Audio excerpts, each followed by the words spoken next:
माता की वंदे वंदे वंदे। जय श्री राम, जय श्री राम। जब तू जब में आया था, जब हंसा तू रो,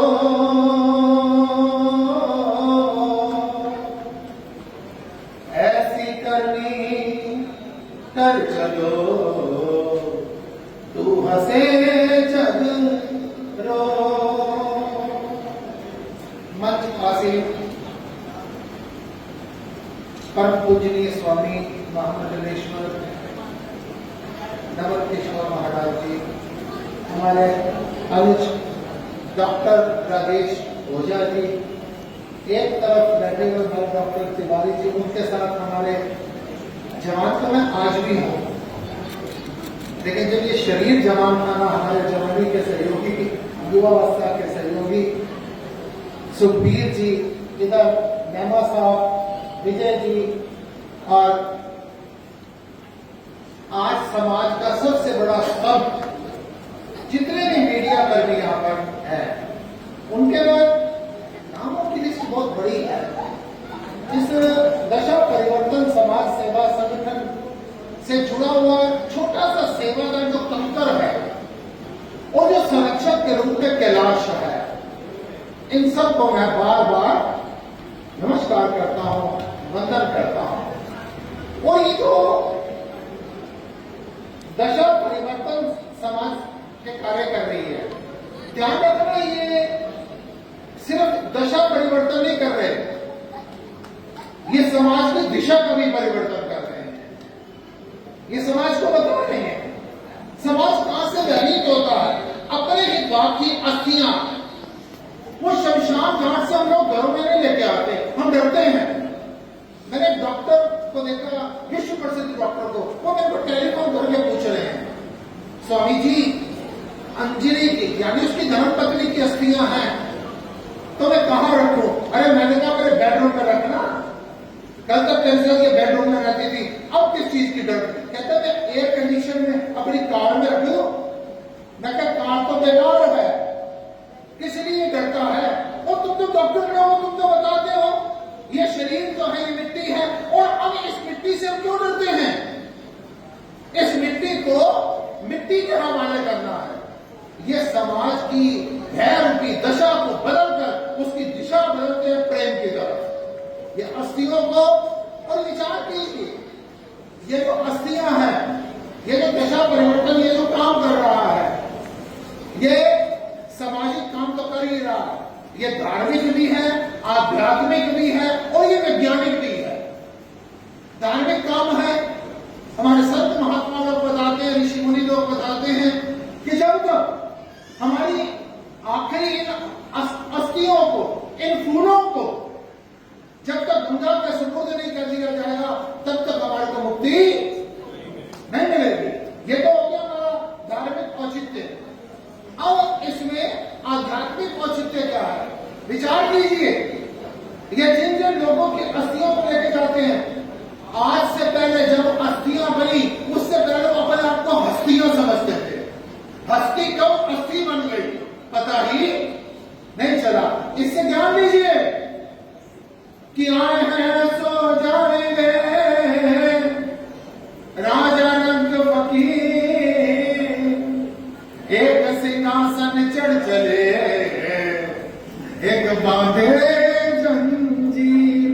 आज कितनी बड़ी हस्ती है, याद रखना, कोई सेकंड जा रहा है, कोई मिनट जा रहा है, कोई समय जा रहा है, आप समय भी अस्थियां बन जाना। ये आध्यात्मिक कारण है। और वैज्ञानिक कारण क्या है?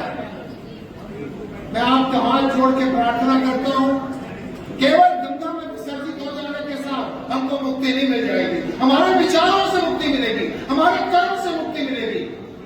अगर गंगा में विसर्जित कर जाने से मुक्ति मिलनी हो, तो फिर मेरे को शुभ कर्म करने की कोई जरूरत नहीं है, फिर मेरे को कोई अच्छे कर्म करने की जरूरत नहीं है। बात अपने बेटे से कहूंगा, अरे बेटा वसीयत करके जा रहा हूं, इतनी दौलत देके जा रहा हूं, और मेरी अस्थियों को सिर्फ गंगा बचा के विसर्जित विभाजित कर देना। इसमें साइंटिफिक रीजन है। सनातन धर्म एक संप्रदाय नहीं है, सनातन धर्म एक पूजा पाठ तक सीमित नहीं है, सनातन धर्म पूरी साइंस है। ये जो अस्थियां हैं जिस समय पर गंगा में जाती हैं, इन अस्थियों में वो तत्व होते हैं कि जिस समय पर वो सिंचाई करती है ना खेतों में जाकर, जब कृषि प्रधान देश हिंदुस्तान की कृषि को लहराती है ना, उसमें वो पोषक तत्व मिलते हैं जो वापिस हमारे पास पहुंच जाते हैं। तो ये दशा परिवर्तन दिशा बदलती है, सामाजिक, आध्यात्मिक और साइंटिफिक कारण बताती है। एक जरा सी कथा के माध्यम से आपको एक बात बताता हूं। एक आदमी था हमारे प्रजापति जैसा, एक आदमी था, उसने भगवान से कहा कि प्रभु एक कृपा करो मेरे ऊपर, मेरा जितना भी लेखा जोखा है ना मेरे को एक ही बार वापस दे दो सारे के सारे। भगवान ने कहा ऐसा तो नहीं होता, हर आदमी को समयानुसार कालांतर, हर आदमी को उसके कर्मों के अनुसार उस काम में जो पेंडिंग है, जो सेविंग है, वो देते रहते हैं।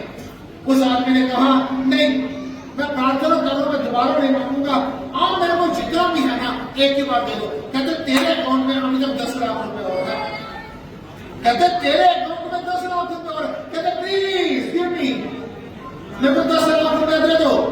और जब 10 लाख रुपए उसको दे दिया, कहा अब तेरे पुण्य कर्मों का फल खत्म हो गया। अब थोड़े दिनों बाद क्या देखा, उसके पुण्य कर्मों में 100 रुपया और जुड़ गया,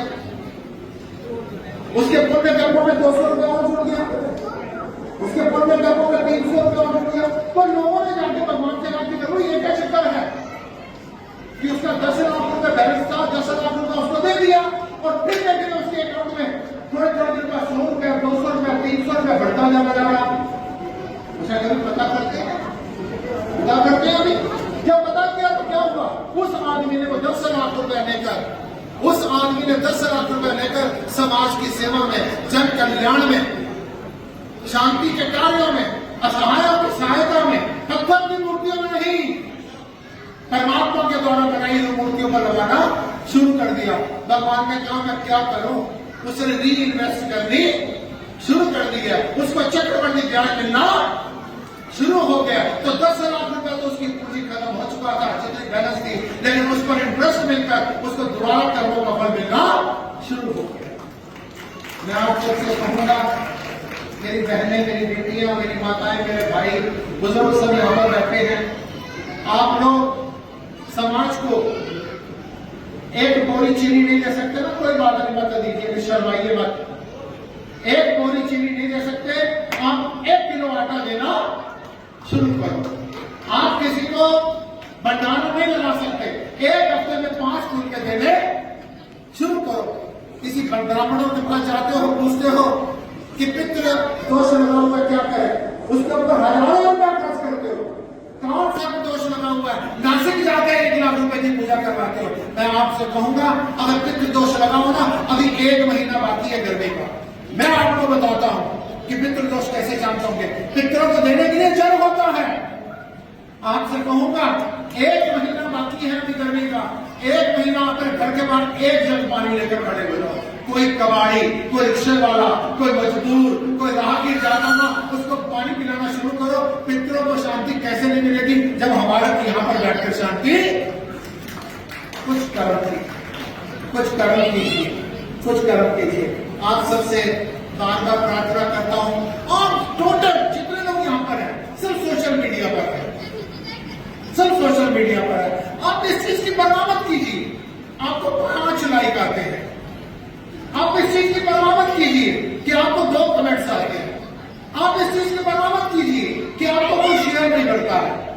लेकिन याद रखना, आपसे जेलसी करने वाले वो आपको देखते रोज है, आपसे नाराज रहने वाले वो आपको फ्री प्रकार से पूरा वॉच, वो आपको क्षण में आपको वॉच कर रहे हैं अपने सोशल मीडिया पर। मैं क्या कहने जा रहा हूं, प्लीज, नया आंदोलन कल से मैंने, कल हमारी स्वामी नवल किशोर जी के साथ मीटिंग की है, तो मैंने वहां पर एक मुद्दा रखा था, मैंने कहा क्या प्रदर्शन करना, अभी भी मैं स्वामी जी से कह रहा था, मैंने कहा क्या प्रदर्शन करना, हिंदुओं को इकट्ठा करके, अब प्रदर्शन नहीं करना, दर्शन करना है। और दर्शन क्या करना है, हमने डरना नहीं है।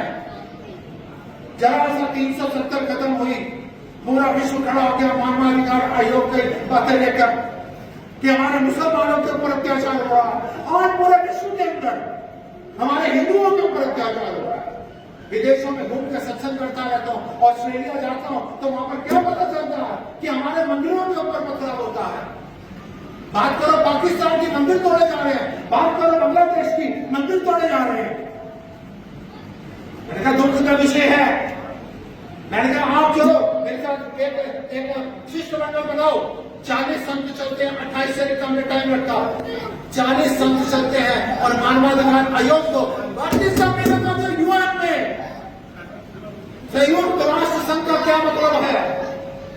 यूएनओ का मतलब है कि जब पूरे विश्व में कहीं पर भी अशांति हो तो यूएनओ का कर्तव्य। मैंने कहा चलो संयुक्त राष्ट्र संघ चलते हैं, जरा उनके ऑफिस में जाकर बात करते हैं। अब वहां पर हिंदुओं पर अत्याचार हो रहा है, अब उनकी बात करने वाला कोई नहीं। अब कहां गया वो मानवाधिकार आयोग? अब कहां पर है यूएनओ? मैं आपसे फिर कहूंगा, मैं आपके चरणों में प्रार्थना करूं, मेरी बेटियों, मेरी बहनों, मेरे भाइयों।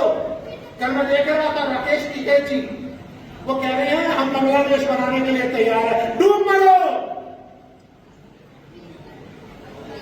जो आदमी इंटरनेट पर खड़ा होकर कह रहे हैं हमारे देश के लिए, हिंदुस्तान के लिए, भारतवर्ष के लिए कि हम सारे तैयार हैं, इस हिंदुस्तान को बांग्लादेश बना देंगे, हमारे को शर्म आनी चाहिए, हमारी सरकार को शर्म आनी चाहिए। ऐसे आदमी के ऊपर देशद्रोह का मुकदमा चलना चाहिए।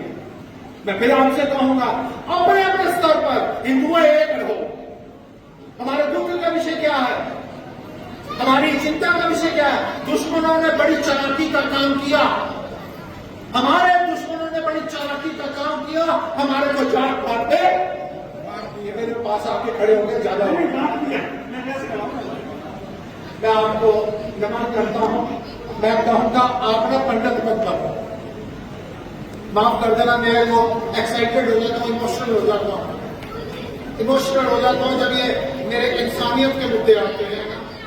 इमोशनल हो जाता हूं जब अपनी बहन बेटियों के ऊपर देखता हूं ना, इन छोटी छोटी बच्चियों को जो चिलैया कर करके नाच रही है, इनको जब देखता हूं ना मेरे को होने लगता है, मेरे को घबराहट होने लगती है। ये हमारा भविष्य क्या हो रहा है? आप सोए हुए हैं, प्लीज हाथ जोड़ना जानिए। लेट हो रहे हैं। आपसे फिर कहूंगा, अपने अपने सर पर एक हाथ जोड़ के आपके चरणों में विनती कर रहा हूं। आज से अपने आप को ब्राह्मण कहना, क्षत्रिय कहना, वैश्य कहना, शूद्र कहना छोड़ दो। और फिर देखो ना ब्राह्मणों को देखो, ब्राह्मण में जरा से जब शादी करने की बात आती है तो क्या कहा जाता है? हम ऊंची कुल का ब्राह्मण है, नीची कुल का ब्राह्मण है। उसमें भी भेद। बनिया को देखो, अगर वो बनिया में शादी की बात आएगी वो कहेंगे हम ऊंचे बनिए, ये नीचे बनिए। मैं आपसे प्रार्थना करूंगा, इतना विचार करो, हम सब हिंदू हैं, बस हम सब। मेरे छोटी छोटी बहनों, मेरी बेटियों, जरा एक बार शेरनियों की तरह गलत जाओ भाइयों। इस टेलीफोन को छोड़ो, टेलीफोन को ऊपर लाओ और सारे के सारे मिलकर बोलो हम सब एक है। तो है, मेरे को पता नेक भी है, एक नहीं है। एक तो मैंने देखा अभी बाहर जाके देखना पूरियां बन रही, अभी सब अलग हो जाएगा। एक है नहीं, हिंदू है। हम कोई ब्राह्मण नहीं है, कोई वैश्य नहीं है, कोई क्षत्रिय नहीं है, कोई शूद्र नहीं है। आवाज आनी चाहिए हम हिंदू हैं, सिर्फ हम सब। थोड़ी थोड़ी जान पड़ी, इस बात को याद रखने शुरू कर दिया करो। हम सब हिंदुत्व का बेड़ा उठाने के लिए हमारे दशा परिवर्तन के एक एक कंकर से लेके कैलाश तक आप लगे हुए हैं। मेरे को भी एक मेंबर बना लो इसका। सबसे छोटा सेवादार स्वामी राजेश्वर आपकी जूतियों को भी संभालता रहेगा। आप जहां गंगा में विसर्जित करने के लिए भूल जाओगे ना, मैं बाहर खड़ा होकर आपकी चप्पलों को संभाल लूंगा, मैं समझूंगा मैंने कोई कर दिया। आप अगर कभी अस्सियां लेके जाओगे, उस गाड़ी के बीच में बैठकर दो भजन ही बोल दूंगा ना, समझूंगा मैंने इन मृतकों को श्रद्धांजलि दे दी है।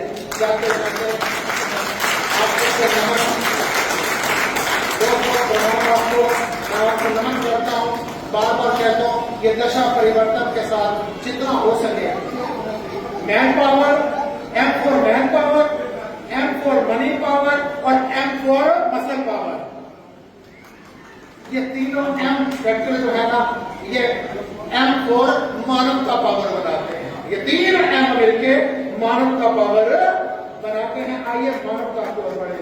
जय श्री राम। थोड़ी करंट तो आई, ऊर्जा तो मिली। जब पहली बार किया था तो आपने बड़े डाउन हो गया कि हाँ जी जय